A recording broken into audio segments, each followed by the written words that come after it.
Hello, everybody, and welcome back to another episode of the Team Inkfinity podcast with the most popular Team Inkfinity member, Kriston and Matt. You're just doing the rounds this week. Yeah, so Kriston was on Enchanted Chatter with a couple friends of the team and had a lot of fun doing that. And so we said, you got to come do another one with us now. It's been a while. I know. This must be what Mo feels like. Podcast after podcast. Interview after interview. He's nonstop, pretty busy too, because he's a pretty popular one. So we're trying to get up on that level for sure. But today's just a pretty low key one. You know, obviously with the rotations right around the corner now, Set Champs is basically over. We're recording this on Saturday afternoon, and so it's pretty much coming to a close as we speak. And so we just wanted to kind of talk through some of the new set stuff. I think I don't know if you guys have the updated number. I think we're at like 145, 150 out of the 204. So basically the whole set's been released, and we're starting to get a very good idea of what the, the new like set of pool of cards is going to look like.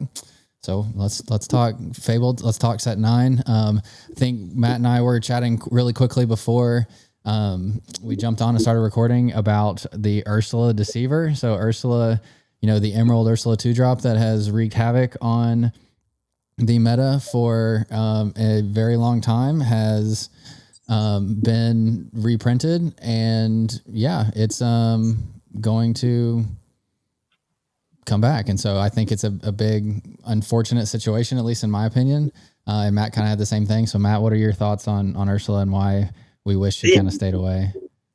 I think it's kind of a bummer because I want to play like a big song, Red, Yellow, Circle of Life, and It Means No Worries, and all the fun big songs with Powerline.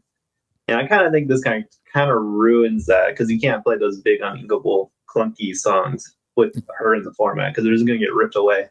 Yeah, I think this hurts the Beyond the Horizon stocks a ton. Like I was like reevaluating all of the draw that the format has, and it was very, I think the power levels dropped a lot. I mean, there's no more like item draw from what we can tell. There's a lot less Emerald draw because you lost Diablo and Prince John. There's not Friends on the Other Side anymore, and so it seemed, aside from like Dumbo and the Amethyst draw, which just has it in a plenty. It seems like, Beyond the Horizons was a really good option, and that's kind of, I think, thrown out the window with Ursula being back. Yeah, well, maybe it's good. Beyond the Horizon is kind of it's not very good card design, in my opinion, either. I think that card's not very fun, because you can just like, if you're like 7 cards up on your opponent, then you discard your opponent's hand, then they draw 3, you draw 3. That's not a very fun game experience either. Yeah, I mean, that's fair. I think like the big bad of the format seems to be like it'll be Blurple. Yeah, I mean, I feel like Blurple, everybody's been talking about as being one of the strongest decks in the format, and one of their biggest advantages that they have is just a lot of draw and the ability to get to those draw options really quick. And so I felt like Beyond the Horizons is was potentially one of like the level set for that deck.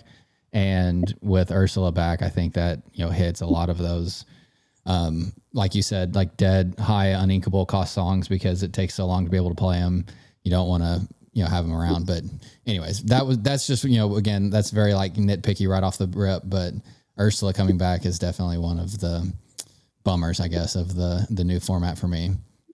Yeah, I can't agree with you more. Like, I'm also looking at the card next to it, Second Star on the right. I feel like that card would be fun to have it to be playable. But this is another thing that's uninkable that costs too much. Then Ursula is going to rip from your hand.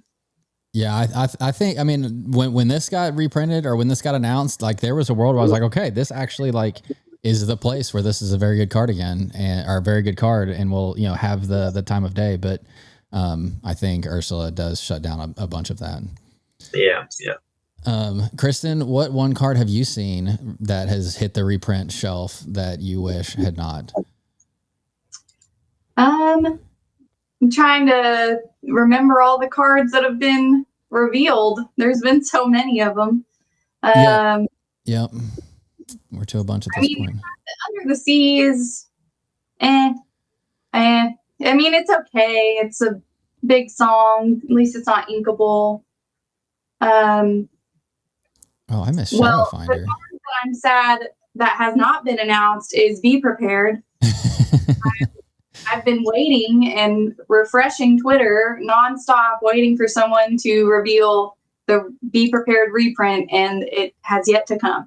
I have to tell you, I think at this point that ship has sailed, and the reason is I was at Final Boss, one of our last local set champs with the crew that was playing today, and they were talking, and the theory is that every Ruby song / action that's been reprinted is a song, and so that the next one / last one is going to be an action and not an actual song. And so again, like, these are all theories, and who knows what actually happens, and at the end of the day it might come, it might not, but I think it is a valid, kind of balancing act. But yeah, I think they've nerfed Red / Ruby very, very hard this set, and in a very cognizant way.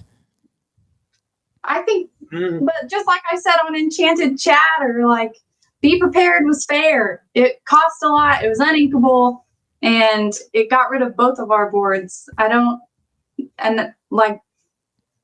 is the game going to be like without it? How am I supposed to win now? I think the unfair part was the song part. Again, I agree with you for the most part. My pitch would be that I bet at some point there's a Ruby card that comes that's be prepared without the song attached to it, and that's what they do. But again, I'm just 100% speculating. But Matt, I know Be Prepared is a very divisive one. How do you feel about Be Prepared not coming back, or at least not seemingly not coming back? I say get it out. I think it's seen. I mean, it's been meta relevant since chapter 1. It'd be nice to have a different board clear. Yep. I'm in the same boat. Under the Sea, that's the only board cleared that has happened, is Under the Sea. And see, I think they're very much shifting the way that they want the control deck. We've had Red Blue be the control deck since, set 3-4-ish. And, so we're a year and a half later. And so I think it's time where they're going to reset the power levels, because the control decks very much seem like green, blue, and Blurple now, and red just got a nerf. That's the way I'm seeing it. But yeah, I feel like a Be Prepared comes back, then you're just pretty much just playing Ruby Amethyst the same way you always have played it. It doesn't really lose anything. I mean, I don't know. This is be another year of Ruby Amethyst as is, and I don't really think that's the purpose of a rotation, is to have the same decks, right? Be playable. So you're the expert I go to for all my Ruby Amethyst talks. So since you brought it up, how do you think Ruby Amethyst is looking? Because I think they have a lot of strong cards, and obviously Amethyst in general is looking insanely strong. But the one thing that they definitely, I don't want to say crutched on, but very much valued was the Be Prepareds. And so without that back, how does that make the color pairing change, or what do you have to do to keep everything viable for Ruby Amethyst? I mean, I think it's still viable. I mean, you still have Half Shark, Pirate's Life. So just got to see if they reprint another some type of removal card or control tool, because not, you're playing it more as a tempo deck, and I don't think they have enough tempo cards. I mean, because you could do the power line stuff. You can do power line on turn 2, turn 3, play the 3-drop rush power line, seeing B King with a Singer power line, and that's pretty powerful. Yep. Yeah, I mean, there's a lot of ways you can That's make all it. red cards you named, though. I don't even know what Ruby Amethyst is keeping, because we won't have Goat, we won't have Rabbit, we won't have Madam M, Fox, or Snake. You have all the draw, so you're just using the purple cards as draw support, because you're getting Dumbo, you have Genie still. I think Amethyst has had the least amount of revealed Fabled cards thus far. Is it only 2 so far? Oh no, I have it on songs actions. Let's look at all of them that have. Yeah. Well, the Lord is a draw card. Basically, we still have Genie. They reprinted this weird Genie. We reprinted the 2-drop Cusco that gets the draw card. Belle, Accomplished Mystic is obviously a huge one. Elsa Snow Queen and Winnie the Pooh. Yeah, I mean, it's basically just a lot of draw support, as Matt said. So, And then I also want to talk about the Ursula, because I think... Oh, we do need to talk about that Ursula. Yeah. We do need to talk about this Ursula. I think I'm on the camp that it's bait, and I think the 5-drop Elsa is better than this card. See, when this was announced or revealed or however you want to call it, I had the exact same thought. I was like, this is insane. This has just so much potential and so much value. And then the more I thought about it, the more I realized like there's so many quantifiers. You know, anytime like you just keep like training ands together is the way that I talk about it. Like you have to exert an opposing character. And then, you know, so, and it has to cost the same or less as the song you want to play. And you already have to have that song in hand. Mm-hmm. And so there's just like so many qualifications for it to like really pop off that, again, like, especially if, again, Be Prepared doesn't come back, like what high cost song are you going to get benefit from exerting a, I don't know, you know, I guess a Maui Shark, you're going to be able to do Pirate's Life if you want to do it that, but you know, that doesn't seem like the most value. Yeah, it's not even that good. It's like, I guess it's really dependent on like where the quality, like how high are the songs and like what card quality are they. I mean, if we have Friends, this card gets a whole lot better. Sure. But I mean, as of now, you're just playing this, and I think like one of the better things you can do with this is sing Strength with it, and that's just okay. That's what I've heard too. And I guess I should have said this from the beginning for those listening and not watching. This is the 5-cost Inkable Ursula and Amethyst that has like the stat line for a 5-cost Inkable card. It's a 3/4 with quests for 1. And so if you're not getting the trigger of the ability, which again says when you play this character, exert chosen opposing ready character, then you may play a song with equal cost or less than the chosen exerted character's cost for free. So if you exert somebody for 4, then you can play a free 4-cost song. But that's just so many quantifiers. And if you don't have that happen, then you have a 5-cost 3/4 on board. And that's just like really, really underwhelming for a 5-drop, especially in Amethyst where you have Belle and Elsa that just completely get value after value. Yeah, I do think the card's very interesting though. And hopefully we get some songs to pair with her in the future. But yeah, no, especially like with Dumbo, I think uses value the Elsa so much higher because like you can tap the Elsa now to draw a card. Yep. Dumbo, we talked about a little bit last week. We were, I don't know, like 20 or 30 cards into reveal season. You know, now we've, quadrupled that. And so it's still definitely held up with everything else that's been revealed. Dumbo seems to be one of the power, deciders of the format for sure, because one, there are a ton of evasive characters and a ton of evasive support, and this just like adds on to the utility that you can get from all those characters. And so how afraid are you two of having if you don't have an evasive answer, then you like lose the game meta, because that's kind of what it feels like in some senses. I mean, I played Ruby Amethyst. I played against a very heavy evasive Ruby Amethyst while I was on a Ruby Amethyst that wasn't so heavy evasive. And it was difficult to deal with for sure. I mean, all I had in my deck was Maui Shark and Elsa. Those are my 2 evasive answers. And if I didn't see either one of them, my opponent just got to go off and do everything. Yeah. So, I mean, evasive is annoying. It's definitely annoying. So I feel like now all decks have to have an answer for it. And now we don't have Brawl. We haven't seen Brawl come back. Yep. We haven't seen Medusa come back. So, and Dragonfire is gone. I was told earlier today that was officially announced on the Lorecast, and I didn't realize that. So yeah, Dragonfire is like 100% not coming back. Yeah. So all that, well, at least in the red colors, like all your removal feels like it's gone, and red's transitioning into a like what Amber was with the singers, and like if you you get these benefits if you have songs and if you play songs. So I don't know. Definitely gonna have to brew up something, unsleeve the ruby amethyst, and try a different ink color. It sounds like. Yeah.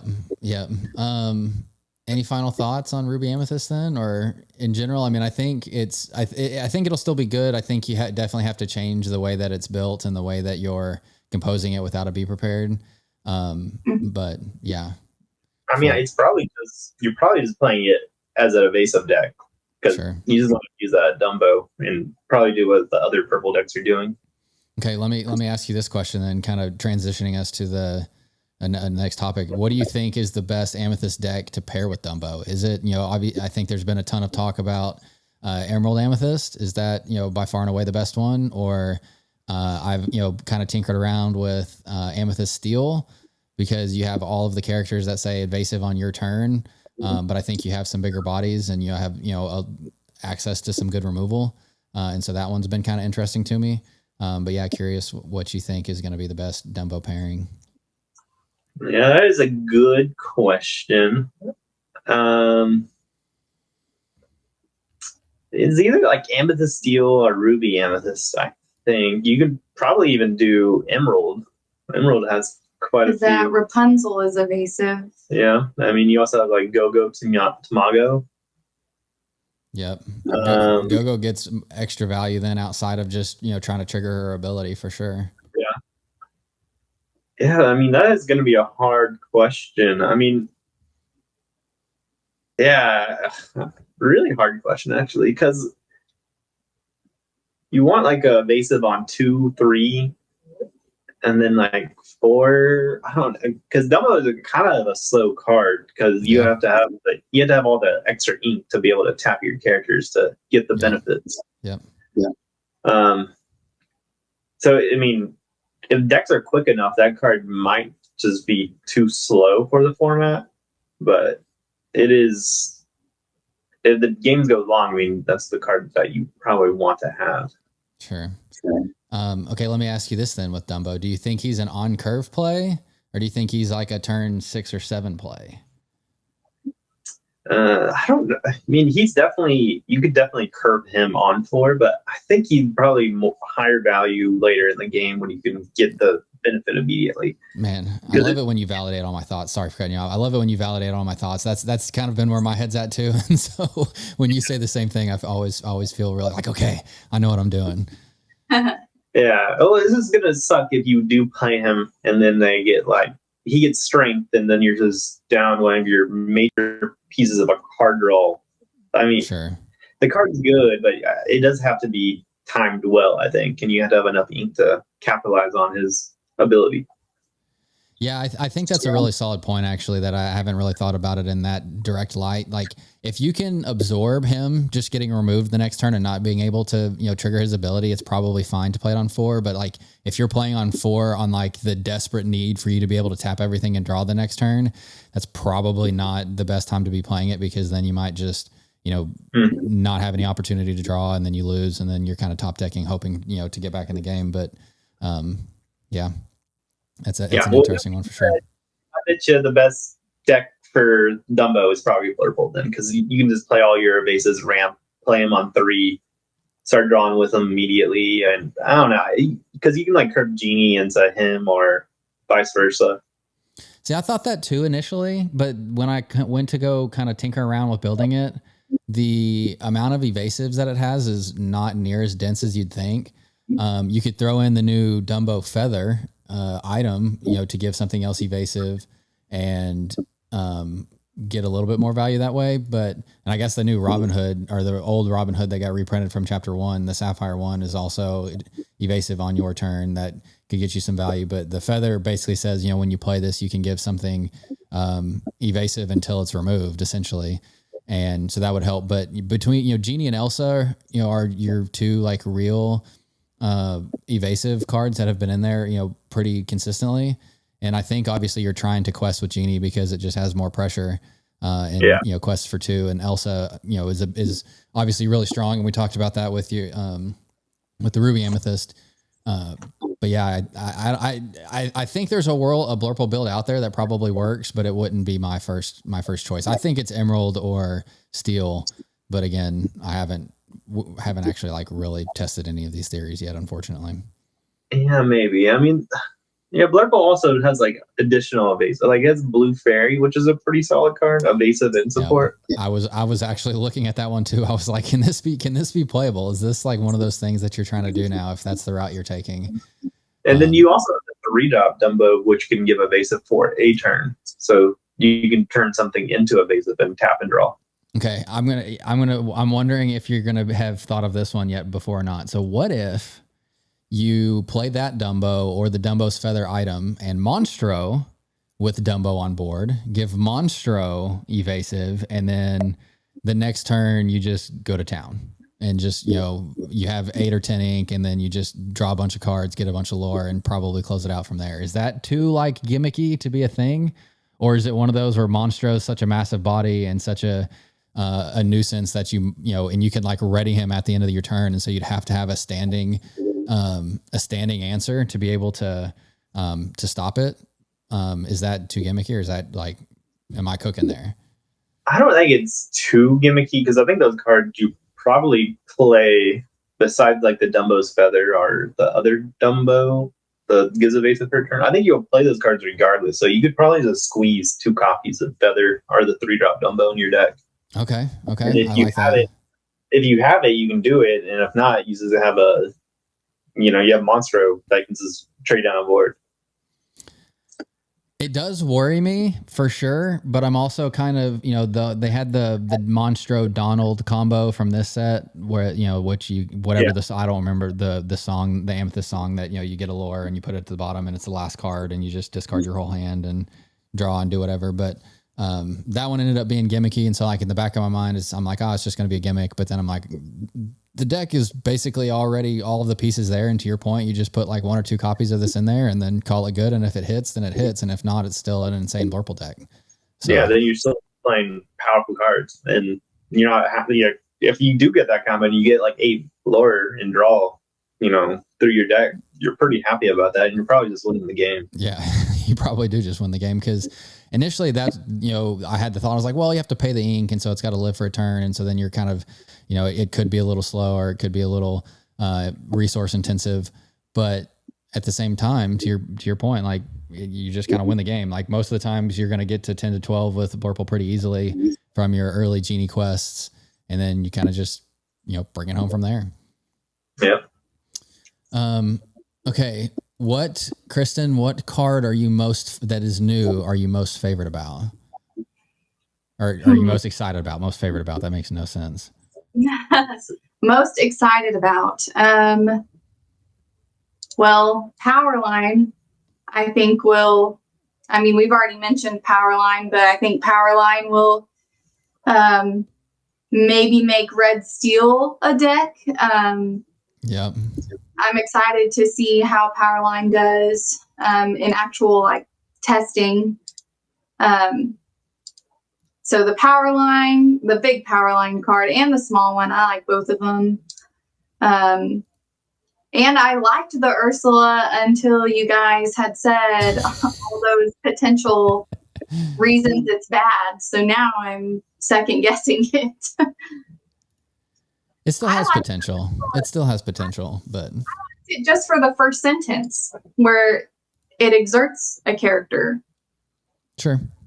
I feel like there's an argument to where that's just enough. But I understand y'all's argument too, though. I mean, our friend Hayden also said the same things, like you have to have the card in hand. It has to be the right cost of card even. And if it has to actually do something, if it's not actually doing anything worthwhile, then then the combo really wasn't that worth it. So I understand where y'all are coming from with that, but yeah. So Powerline, I've been excited to see, and I'm excited to test. What was Dumbo? Y'all mentioned it. I mean, y'all are talking about Ruby M with this card, so those are really the only ones I had noticed, to be honest. Yeah, But those are both good ones. I think Matt and I have definitely talked a little bit about this one, but the Circle of Life is probably my number one. I think that this just is a very powerful ability that can be used like very creatively. And so this one's a relatively new one that came out. And so again, if you're listening, Circle of Life's an 8 cost inkable song. So thank you for making it inkable, so you don't just get it ripped from Ursula Deceiver, because it is a massive high cost song, but it's an 8 cost sync together that says play a character from your discard for free. So very simple, very straightforward. But I think the effect is extremely powerful. And so, super interested in figuring out again, kind of how the best way to make this pop off, would be. I think I have an idea. I think you get a half shark back off the Circle of Life, and then they swing into your singers, and then you half shark, get back Circle of Life, and then uses infinitely recycle half sharks. That's probably what I'm gonna try. Anytime you say infinite sharks, that scares me, and I don't see any world where that could be bad.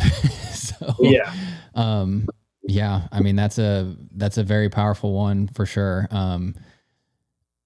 The caveat, obviously, it having to be in your discard. I think with Ruby, Amber, there's not a ton of ways to like self discard yourself or like kind of sift through your cards into the discard.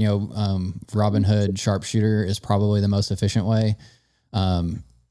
Is it his time to shine? He was always getting Brawl and Sisu, and now it doesn't seem like Brawl is going to be around, and there's only baby Sisu, which, if your Ruby Sapphire deck or whatever you're playing doesn't have, coils or anything like that, because there's not a ton of, strength-based removal in your deck, then it's probably not worth playing. And so maybe it doesn't matter as much. And so is it Sharpshooter's time to shine, or is that just a false hope and there's better ways to go about it?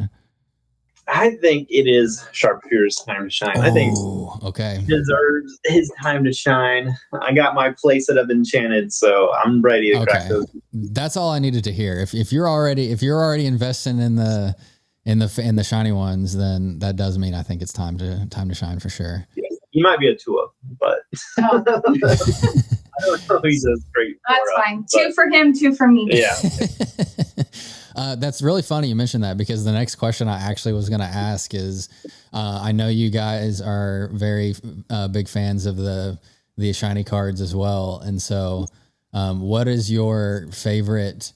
I was going to say enchanted, but you can't say that anymore. You have to say, what is your favorite like alternate art card? Because we have the new epics and iconics as well. And so it has to be, it could be of all 3 of them. And so what is your favorite alternate art card that they've released thus far? I hope they make Circle of Life and Enchanted, because the art on just the legendary looks amazing. I was just staring at that as you were talking. You could see like, I'm going to mess up the name. Is cantaloupe an animal, or is that a fruit? I think it's both. Okay. Yeah. So cantaloupe, I'm pretty sure. I think that's what was running in the clouds, and there were elephants in the clouds and like all these different animals. And so I hope they make Circle of Life and Enchanted, because I just know it's going to be beautiful. So have you seen the Circle of Life theory then? Because if we look at the Trove contents, Lilo is an enchanted, Eye2Eye is an enchanted, Mulan is an enchanted, Dumbo is an enchanted. What card could this be? To me, that looks like that would be the Circle of Life art. I'm telling you, I very much hope that is the one too. Let me see if I can zoom in a little bit on this. Is that Steamboat Willie? And that is it very much looks like the Chapter 1 Steamboat Willie, yes. Oh, and I like how they did the dice, but that's off topic. All the dice are the different ink colors. I see that. That's cute. Yeah, I really hope that theory is true. It works out. So I hope you're correct.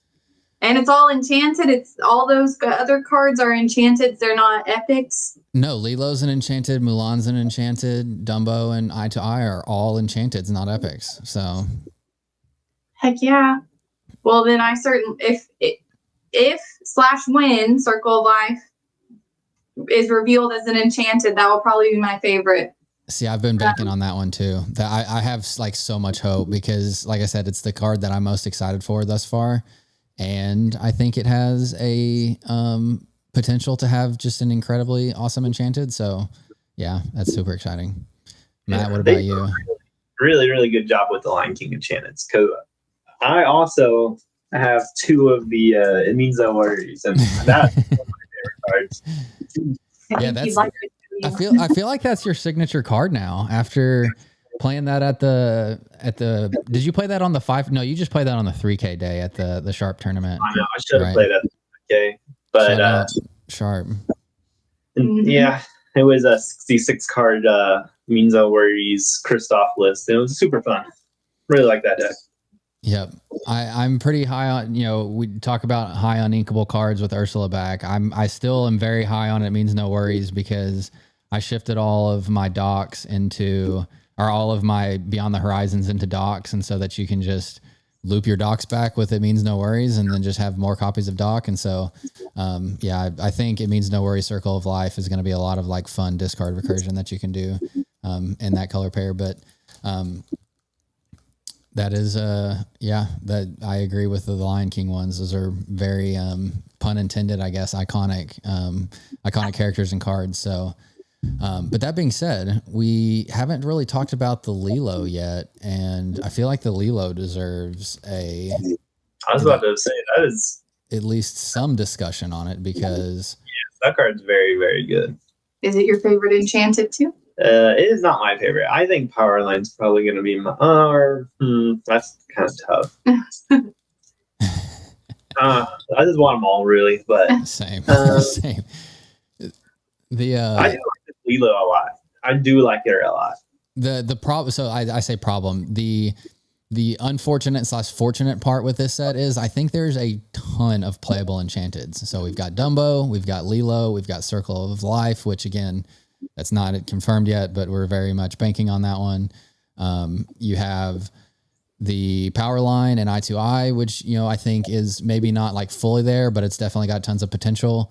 I also see a ton of potential for the Sapphire Legendary Cruella that got an enchanted. So I think if you're an enchanted player, this is your set, but I hope your bank account is ready, I guess. But okay, yeah, Lilo. So tell me about this Lilo, because I'm very, very high on this Lilo as well. I think, don't you tell the effects or what? Oh yeah. No, yeah. So I now since we started doing this video, I do a terrible job of like reading off the stats. So Lilo's the 3-cost inkable steel. I think is she a super rare for her like base one? I'm looking at the enchanted. Yeah, I can see it over there on the side. And she is a 3-cost 2/2 stat line quest for 1.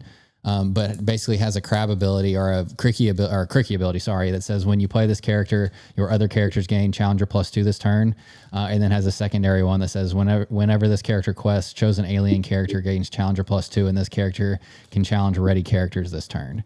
So the second, even without the second ability, I think this gives a ton of value. But then you throw in like maybe if there is like 1 or 2 alien synergies you can throw in there, then it gets like really crazy. Mm-hmm. I think we really need like a rush alien, but I also think there's a Stitch 4-drop.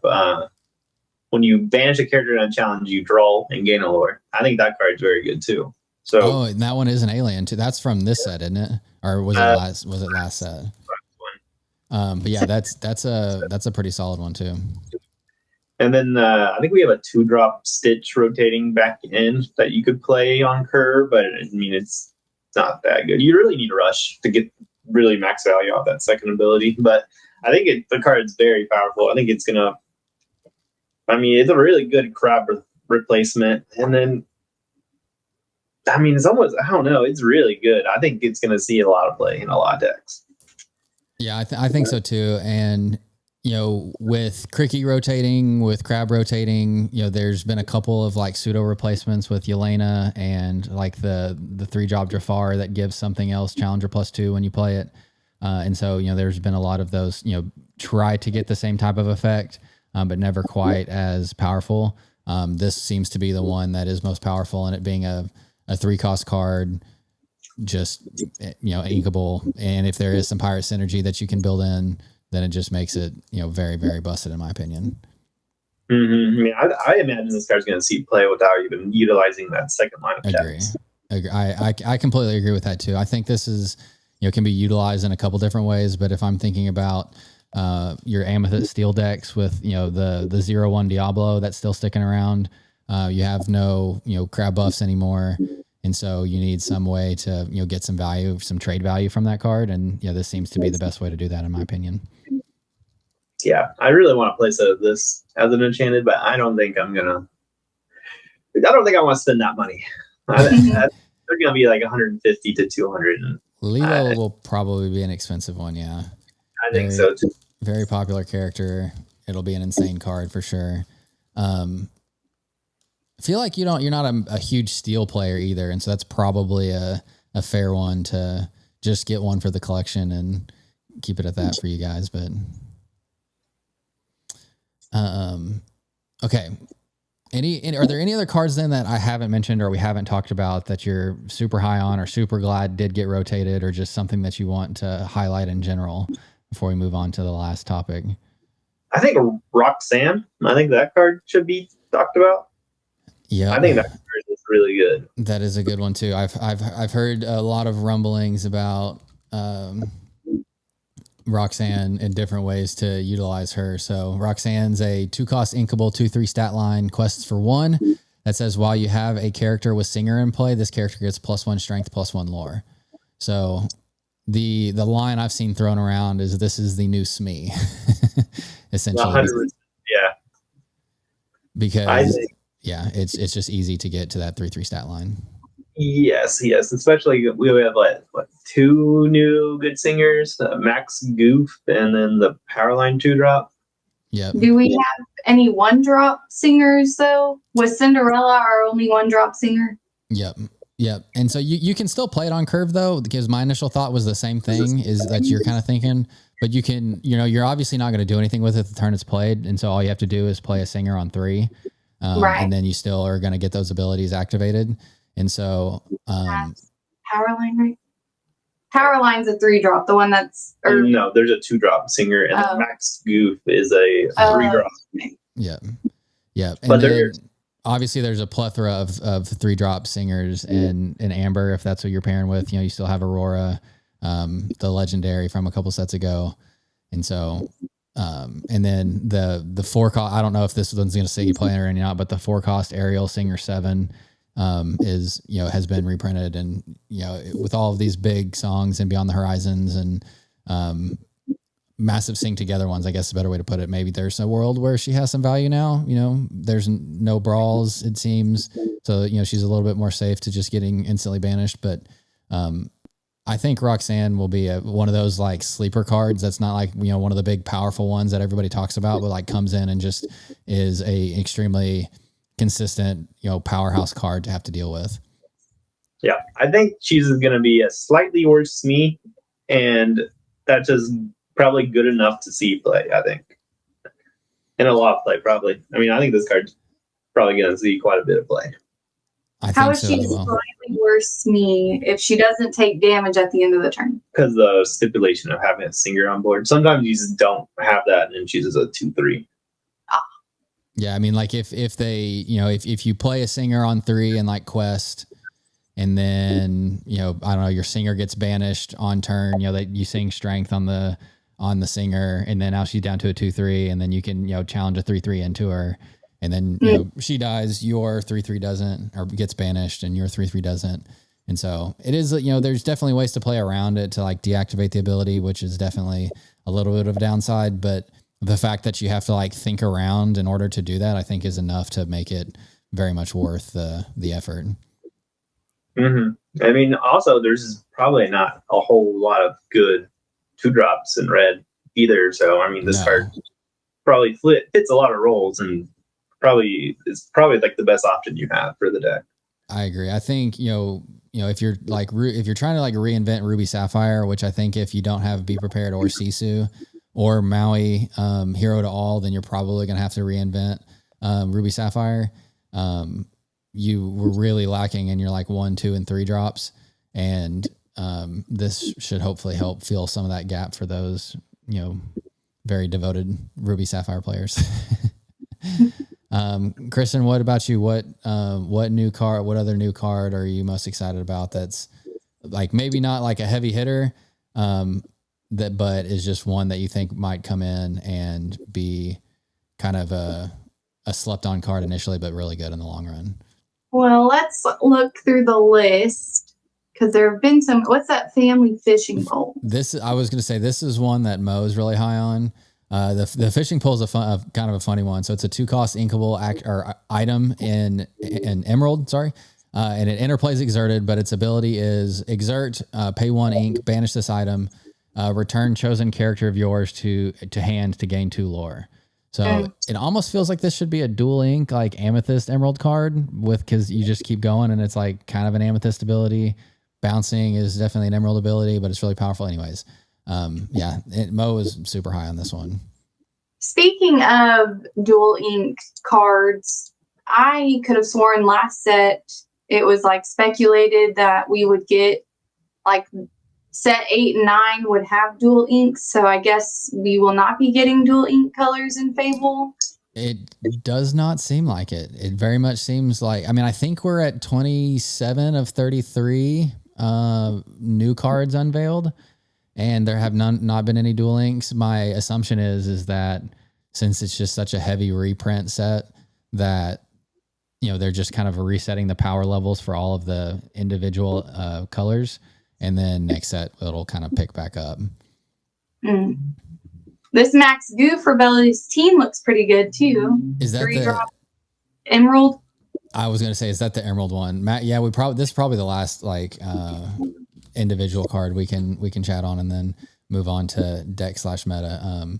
I like this Max a lot too. I think it's very dependent on the actions or the songs, that you're going to have in your decks, but it seems very good. So Max is a 3-cost inkable 2/2 and Emerald. Quest for 1 and has the ability when you play this character, you may pay 1 ink to return a song card with 3 costs or less from your discard to your hand. So that, think of this as, some of those other Emerald cards that have actions attached to them, like Go, you pay 2 and do it. So this is kind of like just a 4-cost card where you get an action back when you play it. We've seen from Maui Shark that getting, actions back from your discard is really powerful. Obviously this is a little bit more prohibitive because it has to be 3 costs or less, but I think there is a good bit of potential from this one too. Yeah. Well, we do know we're getting Mother's Knows Best. Did you already say that? I did not, but I think that was today or maybe last night that one was shown. So that definitely fits the bill for something that you'd like to see in Emerald. Mm-hmm. I was about to say, didn't you say you were upset it was reprinted? Kind of. No. Oh, I thought you did. No. Maybe I saw that on Twitter. I don't know. I think this card's going to be pretty good in Infinity format too, with sure. Sudden Chills and Strength, Storms, a bunch of cards. Your they're always going to have like songs to sing when you play this card. I think. Oh, I didn't even think about that. If you think about like Infinite or like discard as it's been today, you have to have such a high amount of discard cards in your deck because you obviously want to have the critical mass to be able to make sure that you can continue discarding them. Is this a card where you play like maybe 3 copies of Sudden Chill and 3 copies of Hypnotize instead of 4 and 4 so that you don't have as many dead cards in your hand or in your deck, but you can get them back with him if you need to? And I'm just making this up on the go. I don't know if that's the case or not, but it sounds like a good idea. Because I think you want to be able to, you have to see one first, so you do still want to run the high count of Sun Chill. Sure. But maybe you could like run less other cards like Hypnotize, like maybe go down on your Hypnotize number to play Max Goof.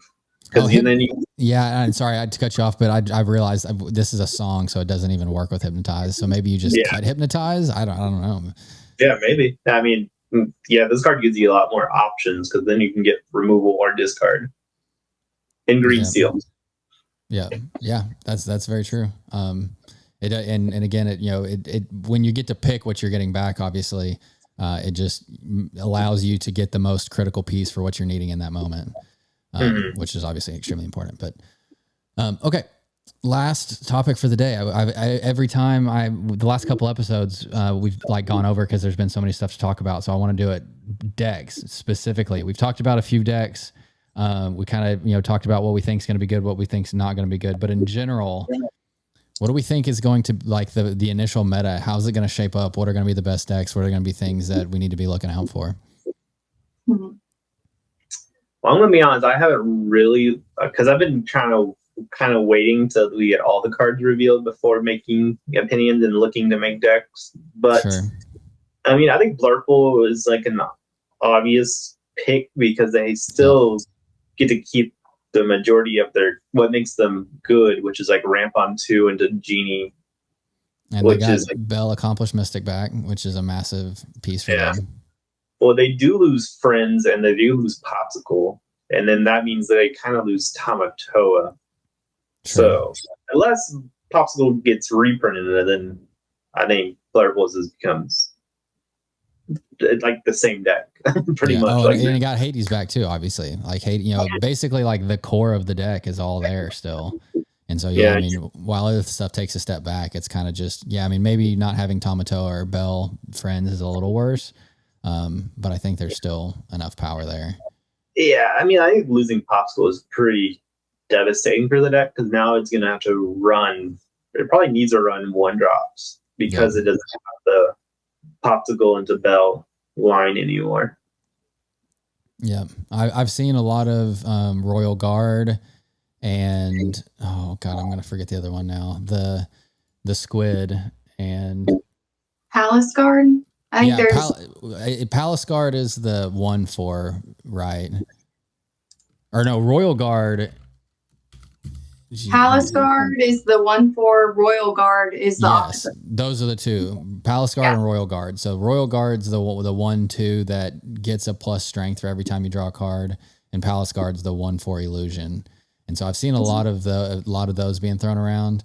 But yeah, we'll have to see. I mean, I think Palace Guard is the number one because being Blurple just draws cards nonstop. So turning a 1/2 into a 4/2 with Finders.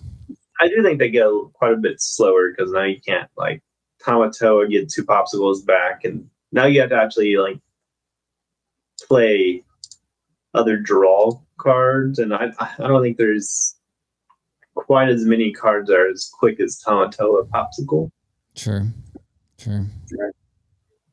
But I mean, I think the deck's still going to be strong, and I expect it to be pretty good post rotation. And then the deck I think is going to be really fun is the Circle of Life decks. I think the two that make sense is Amber Ruby and Ruby Steel. We didn't talk about the Ruby Steel at all, but you did, or I think Kriston mentioned that earlier. I was very high on Ruby Steel with the with the assumption that Zeus was getting reprinted. Since we haven't seen Zeus yet, you get a little bit less value from your 2 costing or 4. And so I'm not quite as high on Ruby Steel because of that, but I think its biggest challenge the past couple sets has just been Cindy on 1 and kind of getting shot down as everything goes. But so maybe it does still have the power level it needs, but I think it needs like one more good early removal song to make it take it to that next level, I guess. Yeah, I meant to say Yellow Steel, but sure. that one's a little more. That one's a little more obvious. Yeah. But I actually do think Ruby Steel could be pretty good. I mean, they have like the 2-drop Tinkerbell and then the shift Tinkerbells, and that's pretty powerful. It's just I don't know. I mean, it's a half shark deck, so I mean, I think any half shark deck is probably going to be Sure, pretty good. sure, Like, sure. like a lower power level, less ways to deal with it. I mean, and like you're gonna have, I mean, strength, and I mean, that's like one of the better songs we're gonna have for the format. I think. Yeah. Yeah, I again, we're recording this with I think 40-ish, 50-ish cards left to still be revealed, and so there's definitely something that could just be like an absolute bomb that warps the format like a Maui Shark or something else. But I think we are starting to get a very good at least like preview into what the format's going to look like, and so I'm getting very excited, and I'm definitely ready to start testing because we're all going to CCS, second weekend of the set. And so it's time to get the game faces on and get ready for the big one. I didn't realize it was that soon after Fabled was released. It's September 5th and 6th, I think. And it's August 9th. Like it's less than a month away. And so we have to get there. I just became super stressed now. Our friend Hayden is actually going to the SSG. Oh yeah, that's right. Shout out Hayden. And he is. I think that's release weekend, so yeah, he is probably way more stressed out than us. And it's even harder because it's Infinity. Well, I don't know. Maybe Infinity, like right off the get go, makes it easier because some of the established stuff is still kind of like available to use. But I was really hoping it wasn't going to be or there was a big non-Infinity, so to at least like give you some preview into what's going on. But the fact that it's Infinity kind of stinks for somebody wanting to get some data on it. Yeah, well, I'm pretty sure the ban list gets revoked, so they have Hiram and then Sphere back. That's right. So it's going to be a completely different meta than what we currently have because I mean those cards are. I mean, it's probably just going to be a blue steel fest, maybe blue red. And then I think your goal is to either out aggro that or, I don't know, maybe discard that stuff.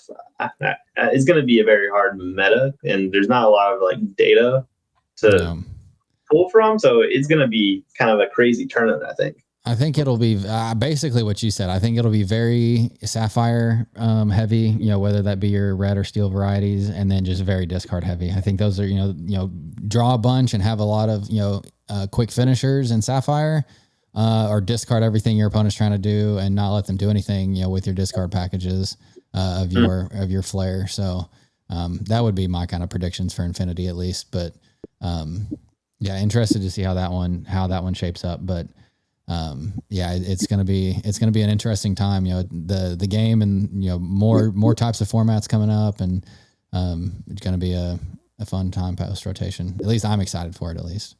Yeah, I'm super glad that I'm personally not playing in that. I mean, I would love to because the price of port is nuts over there. Yeah, but it is. I'm kind of over this meta and over all the old cards.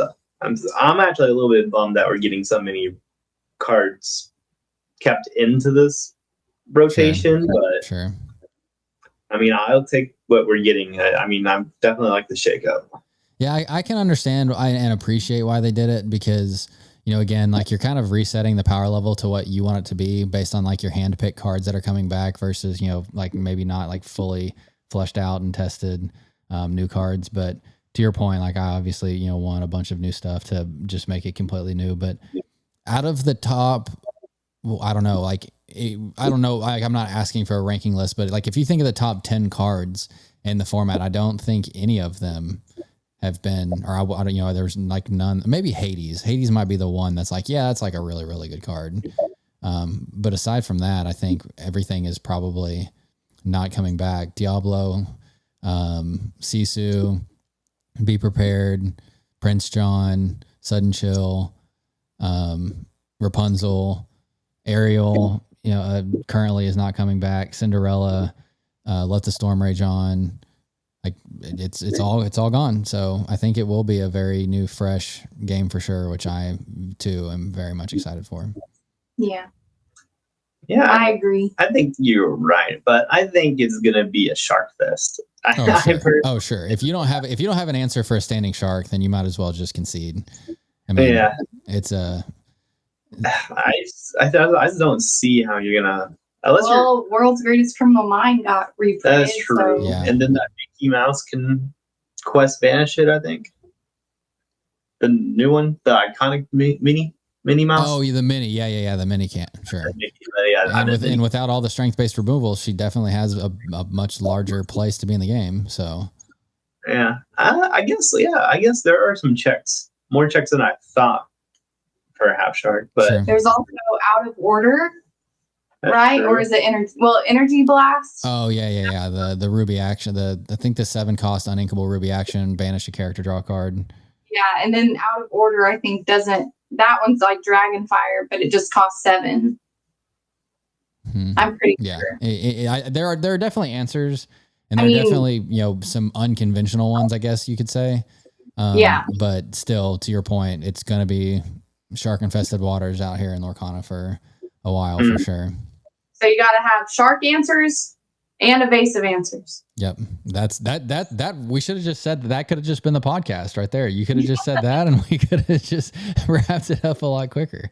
Yeah, because I agree. I think that's at least to start. Obviously, once we get a couple of these big tournaments and we're back to DLCs, and so once you get some DLC data and everything, then I think things could shift a little bit. And as people adjust to what they're seeing, then it shifts it, and so anything it'll keep morphing a little bit, but we'll see. I'm just excited to get back to some big events. So yeah, for sure. That is definitely what I'm excited about. Oh, it's I'm very happy for Bologna. I think that's going to be super fun. Yeah, I mentioned last time that we had a couple Inkfinity members going to Bologna, but I didn't mention who. So Matt and I, Kriston, you're not going, correct? Or you are? No. Yeah, I was about to say Kriston is a very humble teacher, and so school is back in session, and so gotta help the kiddos. Yeah, can't run off to Italy whenever I want. I'm super excited to go to Bologna too. I've wanted to go to Italy for a long time, and I'm glad it kind of worked out where my wife and I get to go, and we get to go play some Lorcana. So, okay, I think that's pretty much all I have to say. Anything other thoughts that you two have that we haven't touched on, or that you feel like the people need to know before we go?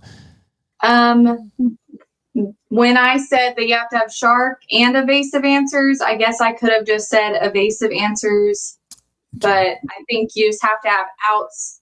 Sure. You have to have outs for definitely shark, and then also secondary, all the other evasives that will be played. True. Just wanted to clarify that before we... I guess, yeah, because technically shark is evasive, obviously, but I think it's just a different breed of evasive, and so... Yeah. I think separating them is very worthy. Okay. I think that pretty much covers it all. I think it'll be a couple interesting couple weeks as we, get rolling into the final, sets of reveals and can start getting the first reps of actual testing in, before, not just theorying everything. So super excited to do that. But yeah, I think that's pretty much it, and that wraps it up. And so thank you too for being here, and thanks everybody for listening. Thanks everybody for watching, and we will catch everybody next time. Bye.